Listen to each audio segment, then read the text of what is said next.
Will, how do you approach a score? Like, how do you mark it, and what do you focus on when you read it for the first time?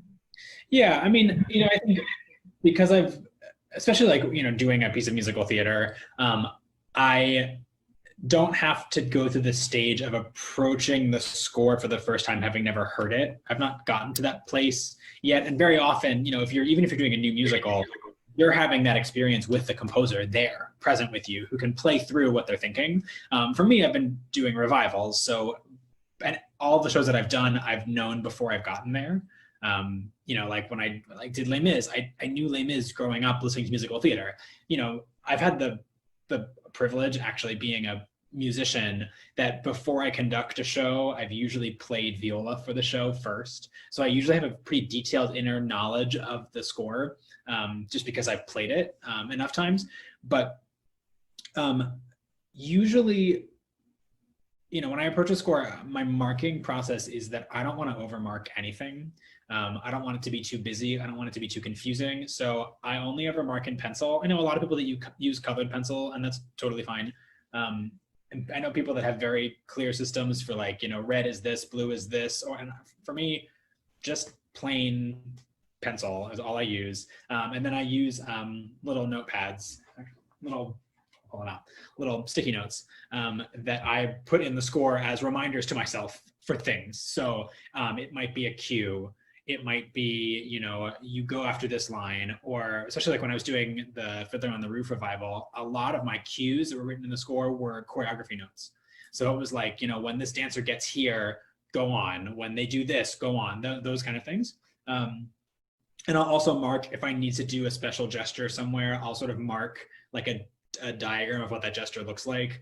But I really don't do a lot of specific marking in the score. And even, when it comes to like slowing down or speeding up, I really like, if I'm supposed to slow down, I will just put a backwards arrow for when how long it's supposed to happen. So a lot of my marking I do specifically to give me the space to interpret the music in real time. But I also try to mark my scores in a way that is very clear and very concise, so that when I'm on the podium conducting a show, I can almost read what I need to read in real time.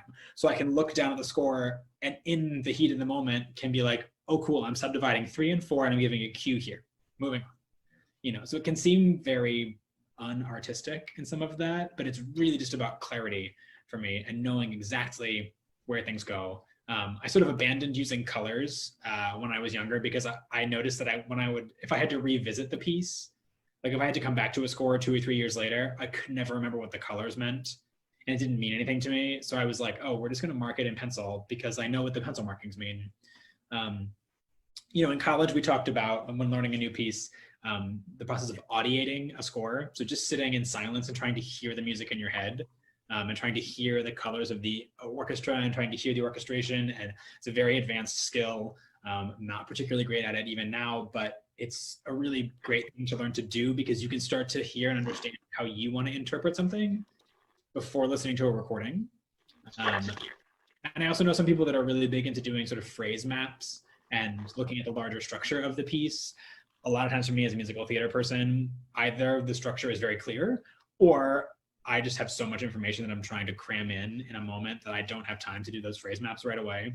And by the time I know the piece really well, I have an understanding of what the phrasing is, and I don't mark that in the score. But I know conductors that are really big into doing that as well. So a lot of it is just, it's kind of the same thing of like, if you're a biology student, how you study your biology chapter that week is going to be different than how the student next to you studies it. And that's totally fine. It's really just about how to mark and sort of absorb all the information on the page as much as possible. And again, for me, it's really about how to mark it as clearly as possible. Because if I'm a music director, the score is just there to suggest and remind me of what I'm supposed to do, because at that point, it's something you understand very deeply. But if you're